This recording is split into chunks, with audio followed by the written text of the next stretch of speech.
All right. Hi, everybody. It's our CFB Talk 150, and we're going to have ourselves a special guest this afternoon. We're going to be talking with Phil Steele, producer of Phil Steele's College Football Magazine. It's one of our favorites. Let's see here. We're going to go ahead and fire this up. I'm going to go ahead. We're waiting for Phil to join us, which he will do shortly, and we'll let him up here. So as we go ahead and get this started, I'm happy to say we're actually going to have a discount for those of you listening. If you're interested in getting $5 off the 2023 Phil Steele College Preview Magazine, you can just go to philsteele.com/Reddit and get yourselves $5 off. Probably, I know, our favorite preview magazine. It's been our favorite preview magazine since, well, before college football Reddit actually existed. But I just wanted to say we're looking forward to having a good chat with Phil once we get him on here. It's really funny. This is our 150th show, just by chance. And Phil was the guest on the 50th show. So, again, that was kind of a fun coincidence. I know he doesn't need much of an introduction. Most of you know who he is. The latest volume, volume 29 of his preview magazine is out in stores now, and it continues to provide the most accurate preseason magazine year after year.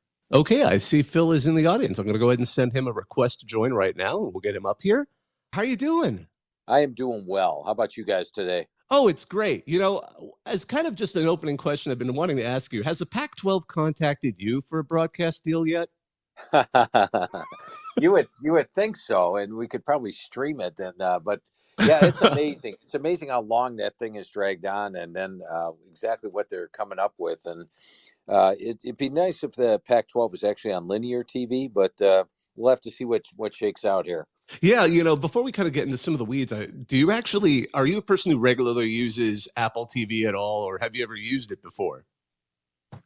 I honestly have not used Apple TV. I've got 12 TVs in front of me for the games on Saturday, and they're all set up with Direct TV. And then I have my computer next to me to the right. Where I will stream a game if maybe on ESPN Plus, but the majority of it is linear TV for me. Yeah, I think that you are a great example of why that is a problem, not being able to get on linear TV for the Pac-12, and we'll see how that pans out. But we'll circle back to kind of the sort of conference realignment stuff in a second. But obviously, you know, a lot of things are going on. But I wanted to first take a look more at the short-term questions, sort of pertinent to the immediately upcoming season. And one thing I wondered, when you kind of compile the preview, which is, again, the preview mag is just, it's glorious. I've been reading it since the aughts. But do you ever feel, are you concerned that sometimes you'll release it into the wild just ahead of a major twist? Like, for example, what happened recently with the Northwestern coaching change? Yeah, I've been doing this. This is a 29th year, and there's been very few things that have been jarring. I think last year, one of the bigger things was UAB, Bill Clark stepping down. I think that had a big effect with UAB last season. But the fortunately for me, the Northwestern situation, I had them picked low in the Big Ten anyway, so that's not really going to affect it. But it's been very few. And give you an example. This year, we used to go to the press in May and then put it out early June. It would hit the newsstands. This year, we went to the press June 7th, which was later than everybody else. In fact, there were actually magazines on the market at that time. But what I did is I waited for the transfer portal to close on May 15th and then gave it 3 full weeks. And we were actually able to capture about 95% of the transfer portal changes. There have been very few additions from the transfer portal since we went to the press. The only major one has been the only thing was the head coach, Pat Fitzgerald, being gone from Northwestern. But we actually put out a digital version of the magazine as well. And in the digital version, it actually lists the Northwestern head coach as David Braun with his record and everything. Absolutely. You know, and when you kind of mentioned this, but I know you start writing these very as soon as the regular season is wrapping up. I think it's like Thanksgiving weekend. I remember you mentioned last time. How often? I mean, how many articles do you estimate you read in a given day when preparing that first draft? It's a huge stack. It's probably anywhere from, if it's a smaller team like Troy, it might be 75 pages of 8.5 by 11. So it might be 2 articles per page. And then if it's Ohio State or Alabama, you're talking 1,000 pages. But you can't skim some of that. I've watched the games, I lived the games, And when it's going through the recap of the games, you can skim it a little bit. And then some of the stories, is this guy going to win the Heisman? Is that guy going to win the Heisman? You can just flip right through that because you know who ended up winning the Heisman this year. No need to read it. But yeah, it generally takes me about 5 to 6 hours to read through all the stories that were written about the team for the year. But I tell you what, it puts you in a real good shape as far as you go through the ebbs and flows of every single position.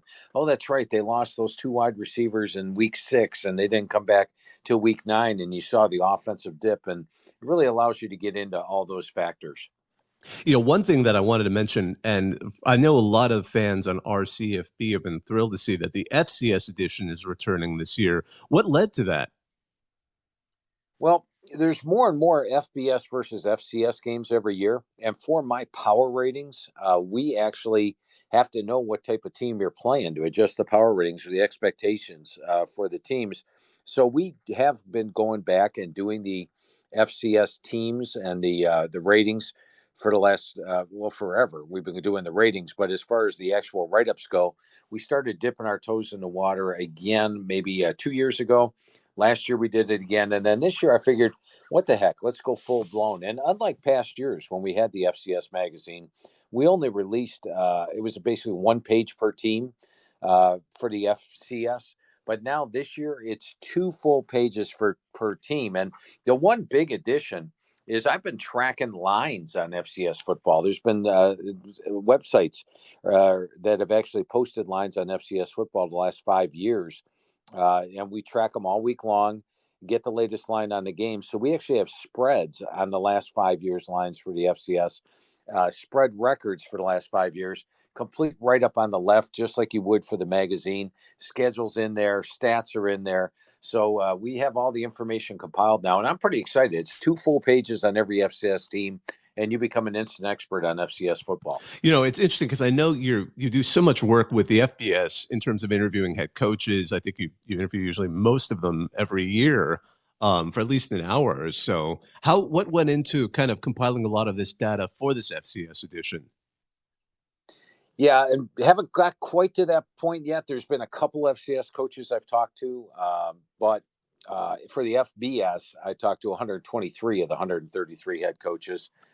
This year, I'll probably talk to 3 or 4 of the FCS, so not quite the same in depth. And plus, for the FBS coaches interviews, what I do is I send them over my team pages, which have every player on the team listed, all their stats, all my individual notes. Then we go over every player on the team, which is why the calls take about an hour. For the FCS, I do not have the individual team pages to send to the coaches to go over every player. So what we do is we get the roster, check last year's stats, and do it like most other magazines would do it. As far as the write up for it goes. So it's probably not quite as in depth because we're not talking to the head coach, but it's still a very in depth process going through the write ups. Absolutely, it shows. I got the digital copy myself, and you could see the effort that goes into it. Um, you know, with all this work that goes into preparing the magazine, with all these interviews, reviewing all the conferences, talking to all these coaches, do you start to see themes forming from season to season? And I guess by extension, is there anything about the 2023 season that you sensed as far as thematic or whatever heading into the season? I'm glad you picked up on that. I would say it was probably the maybe the 5th or 6th coach I talked to out of the 123 this year, and we'd be going through the roster, and we get to an FCS player, a player that transferred from the FCS last year, and I'm like, oh, another FCS player started last year. Oh, another FCS player started. Oh, this FCS player came in and started. So then I started noticing that every time I went through it with the coaches, and by the middle of it, it was something where I would actually throw it out at the coaches. It's like, hey, coach, I'm going to throw you out my philosophy right now, which is the FCS players that come in, as long as they have experience, they're probably better than a Power 5 transfer that hasn't played because they've played. Secondly, they come in with a chip on their shoulder. They're grateful for being there. And what I've seen is 85 to 90% of them have produced. And a lot of the coaches I talked to said they agreed, and they're actually very happy with dipping down to the FCS. And it is actually more beneficial sometimes than getting that disgruntled Power 5 transfer coming into your program. So that was probably the main thing I learned this year was that FCS Division II transfers can come in and start right away. Yeah, absolutely. I think that's to an extent some of the fear we sometimes hear from not only FCS but also G5 fans that they're turning into kind of a minor league for the very top. Yes, couple of coaches at Group of Five coaches said, well, one of them in particular said every single one of his 22 starters had been approached during the off season to try to get them moved up, but he was very happy that he held on to, I think, 21 of the 22. Absolutely. It makes him have to work for it. Exactly. When you write out your previews, what typically is the most difficult thing to project for an upcoming season? Right now, it would probably be how the transfers are going to fit in. I remember there's one team last year that brought in 8 Power 5 transfers, and only one of them played. And then you get a team like USC, which of course took some top-notch transfers that had played and showed remarkable improvement. So, how will the transfers fit into the situation, especially like at Colorado this year, for example? I think if you go through Colorado position by position, there's no doubt they've upgraded the talent level at every single position over last year. But I watched the spring game. And after the spring game, it was like 5 of the stars from the spring game bolted out of there. And most of these transfers coming in weren't even on the team in the spring, and now they're coming in now. How quickly can you put a team together in 30 days of fall camp? How quickly will they gel as a unit, as a team? That's probably my biggest question mark heading into the year would be that, or even a team like Texas State, which brought in a very explosive offense from G.J. Kinney. They had an Incarnate Word. It worked great in the first year at Incarnate Word. Will it have that same type of success here at Texas State in the first year? Those are probably the biggest question marks I have. Just since we mentioned him, I want to just specifically ask, how do you see the impact of Coach Deion Sanders on Colorado heading into this season? I think personally, I don't think you could put a team together in 30 days and have them compete, especially when you look at the Pac 12. The Pac 12 is one of the more underrated conferences out there. I know we started off the interview talking about their TV deal, but the TV deal doesn't have anything to do with the talent they have. You're looking at 6 really powerful teams in USC, Oregon, Utah, UCLA, Oregon State, and Washington. And they've played the majority of those teams this year. They have at TCU, they play Nebraska at home. So it's really a tough schedule. In fact, they're going to be an underdog, I feel, in as many as 9 games this year. And I would be surprised if they went over the Vegas over under total to 3.5, just because of the other teams have been acclimated. They have their coaches and are probably better prepared for the season. But in the long term, I think he's going to do great there. I mean, look at the talent he's been bringing in. Yeah. And when you do kind of interviews and gather information, what is your kind of sure telltale sign of a team is on the up and coming? And is there similarly a distinct tell if a team appears to be on the decline? Um, it varies from team to team, from year to year. I think the majority of it is that just the talent. You go through each position with each coach, and you can tell where there are concerns. Well, I'm really concerned about our offensive line this year, Phil. Or, take South Alabama, for example. Kane Womack's first year there at South Alabama, we went over his offensive line, and he just flat out told me, Phil, I'm concerned if we come up with 5 starters on the offensive line. This thing's a mess. It's my biggest concern on the team. I'm very concerned. This year, it's his 3rd year as the head coach at South Alabama. He's doing a remarkable job. In fact, this year he told me, "Hey, the offensive line has gone from a weakness to a strength," and it has. I've seen the progression of the roster and where it's gotten to. So I think just listening on each position and seeing how the coach feels about it, and getting the honest thing. You don't want to have a coach that speaks greatly of everything. You don't want to have a coach that downplays everything. Most of the coaches tell me exactly like it is. That makes sense. Pulling more towards what's going on now, just what are your general thoughts on what's going on with the Pac-12 this week? Well, I'll be honest with you. This whole conference thing is one thing I have not been an expert on. If you had asked me 4 years ago, Phil, does USC and UCLA have a chance of going to the Big Ten? I would have laughed. Does Texas and Oklahoma have a chance of going to the SEC? I would have said probably not. And when the Big 12 lost Texas and Oklahoma, I'm raising my hand. I was one of those people that said the Big 12's toast. Pac-12 is going to absorb them. The Big Ten is going to absorb them. The SEC is going to take them. What's going to be left? Kansas, which, is a horrible football team at that time. And now look at the Big 12. They're in much better shape. And even a Kansas is a much improved team and one that's catching it. So it looks like the Pac-12 right now is on very, very shaky ground. But I would have put the Big 12 on life support a few years ago. I opened by asking you kind of jokingly if the Pac-12 had contacted you for a broadcast deal. I guess conversely, I was sort of asked if the Big 12 reached out to you about membership. So on that note, I mean, how do you think Big 12 Commissioner Brett Yormark has done so far? I think he's done a great job. I'm looking at the 4 teams that they brought in. BYU, great pickup. BYU is a national brand, has done great on the field and has a great fan following. Cincinnati, Houston, and UCF were the top 3 teams in the American Conference. The American Conference has been the best group of 5. Coach Malzahn's been building for this move to the Big 12. I think those are 3 really good programs to bring in. So the 4 teams he brought in, great. I think when you look at the overall conference, I mean, getting a team like Kansas out of the basement and into the middle of the pack, it's been a highly competitive conference the last couple of years. And it's not like it's been dominated by Texas and Oklahoma. Last year, the championship game was TCU and Kansas State. Prior to that was Baylor and Oklahoma State. Texas and Oklahoma haven't even been playing for the championship games. So I think he's doing a great job with the Big 12 and really taking a team that was on life support, or a conference that was on life support, making it a very viable option. One team, one fan base we typically hear from when we've been doing our Tuesday night open call-in shows is Oklahoma. And obviously that first season under Venables didn't exactly go as their fans would have liked, but you have them as the number 2 most improved team in the country with a projected spot in the conference title game. What led you there? Yeah, when I went over the team with Coach Venables, going over the defense for starters, I mentioned, and it didn't make him very happy, 461 yards per game last year, 30 points per game. I've never seen a Brett Venables defense anywhere near that. And part of the problem was, I think, he had a somewhat complex defense, brought it into Oklahoma last year. It was a learning year defensively. The offense didn't give him a lot of help, especially when Dylan Gabriel went down to injury.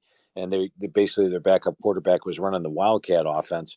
But this year, they're not only more acclimated to his defense, but they brought in a lot of solid transfers. Guys like Rondell Boythroyd, who comes in from Wake Forest, Dasan McCullough, who comes in from Indiana, Reggie Pearson from Texas Tech. I think the defense not only has the returning talent, understands the defense, but also gets some nice additions. And offensively, as long as they keep Dylan Gabriel healthy, they'll be in better shape if he gets injured. They bring in a Jackson Arnold, who's one of my top quarterbacks out of high school, a true freshman that really was in for the spring and did well. The offensive line with Bill Bedenbaugh still there as a head coach is solid. And some of their losses last year were by some pretty close margins. You look at the 3-point loss to West Virginia, the 3-point loss to Texas Tech. I thought they played great in the bowl game against Florida State. It was an undermanned Oklahoma. Florida State was a big favorite, and yet they almost won that game. Florida State needed a late score to win it. Now, when you look at the talent they have on the field this year, it's strong. And then you look at their schedule. They did get to avoid a couple of the key teams in Big 12 play. They don't have to play Kansas State. They don't have to play Baylor.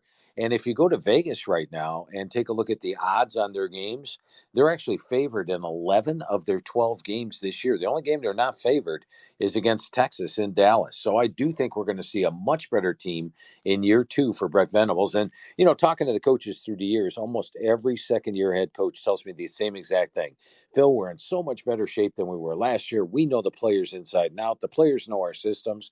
Everybody knows the culture. And he's going to be your typical second-year head coach this year, I feel. And Brett Venables will get that defense turned around. Speaking of teams that you've been bullish on heading into this year, you've also put Texas A&M as your number 1 most improved team and as one of the top surprise teams this year. What do you see different for them heading into this season after last year?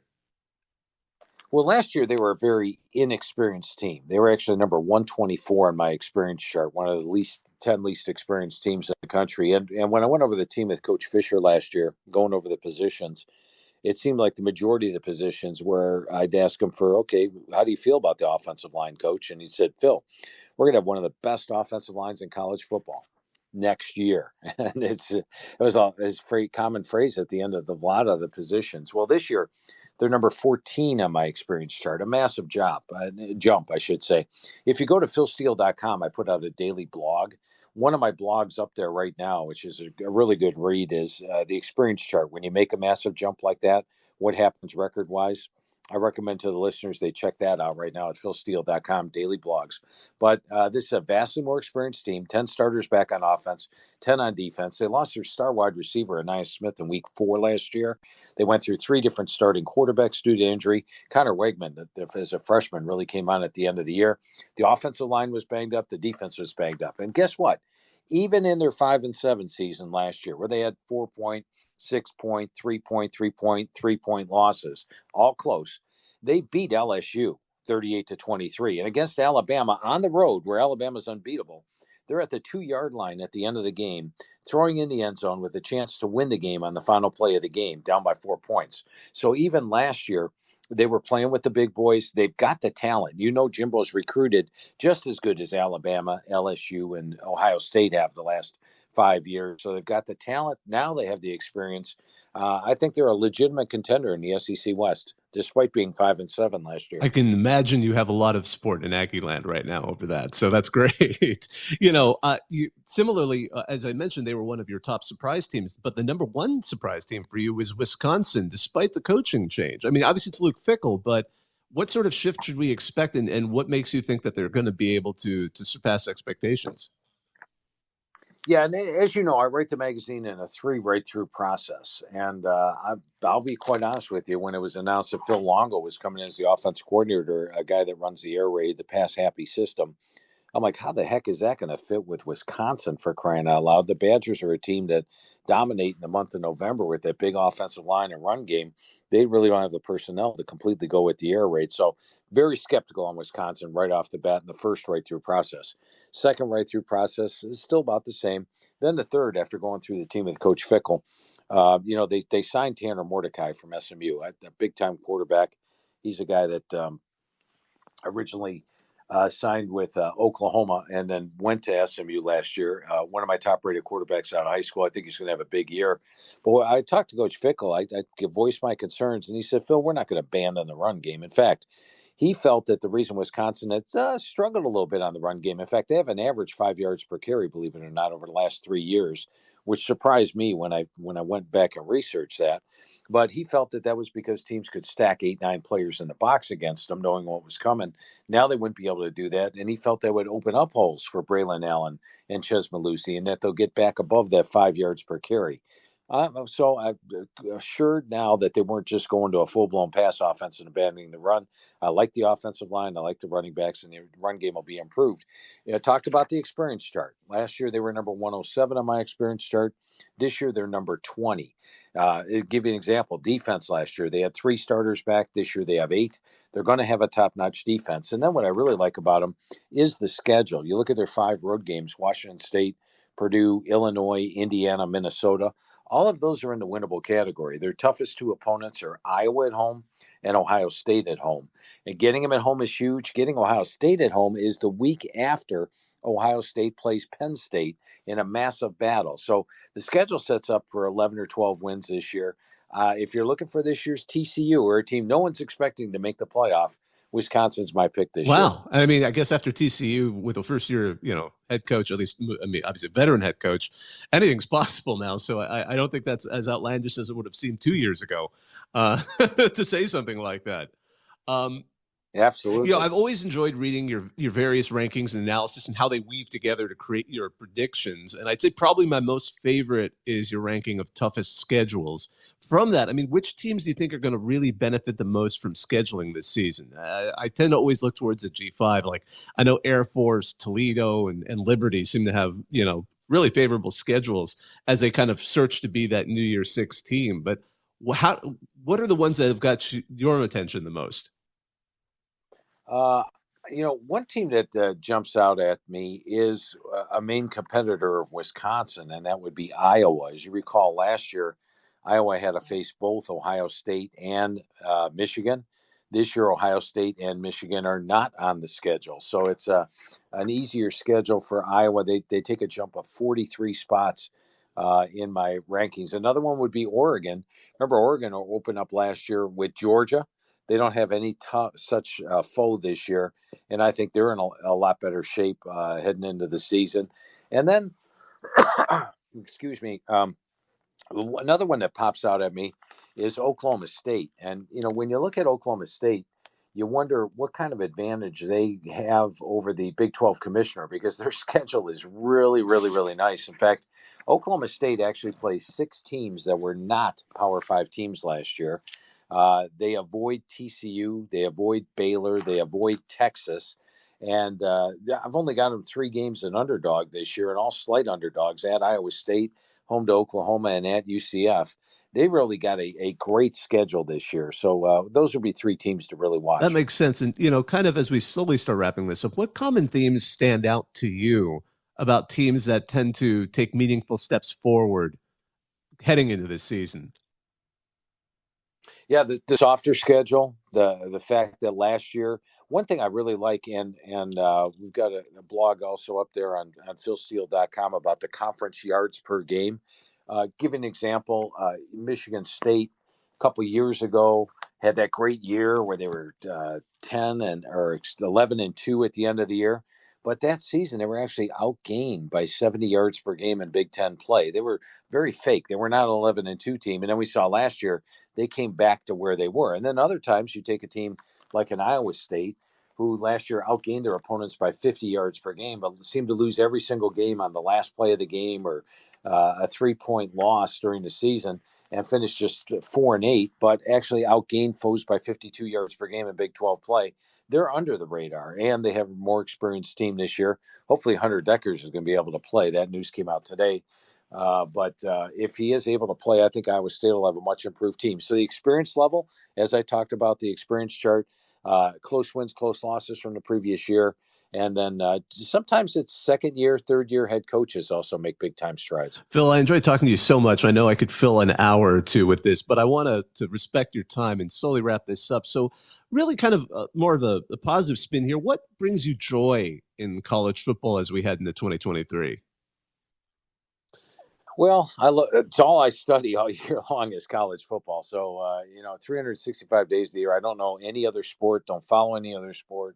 It's always a lot more fun when the games are being played. They're about to be played. So that, of course, gets me very excited. But I always enjoy talking to the coaches during the off season. The respect factor, being able to talk to them for the amount of time that I do. That's probably one of the things that really, really gives me a lot of comfort and joy during the off season. During all those long work weeks, it makes you happy when you get off the phone, and especially if they compliment the work that I'm doing. Absolutely, I imagine. And I can, a lot of us who read as fans or as media or even as coaches really do appreciate all the work that goes in year after year. And I don't want to say decade after decade because that sounds scary, but we're almost getting there. It's going to be decade number 3. And not even counting power sweep. So it's been longer than that. But thank you so much, Phil. It was great to have you on. Yeah, it was a lot of fun. I always enjoy our conversations. A lot of fun talking football. Absolutely. And for those of you listening, if you missed the beginning, this is going to automatically turn into a recording, and then we'll turn it into a podcast version that you can access at our CFB Talk, wherever you get your podcasts. And just a quick reminder that the folks Phil at philsteele.com have been kind enough to offer a discount. There's a link, and I've put it in the reply, and I'll probably remove it after a little bit, but you can get $5 off the 2023 Phil Steele College Preview Magazine by going to philsteele.com/Reddit. Well, that's all we have for this afternoon. I just wanted to thank all of you for joining us. I wanted to thank Phil Steele. My name is Bobak Hayeri. This was RCFB Talk 150. Now I'm going to hang up and listen.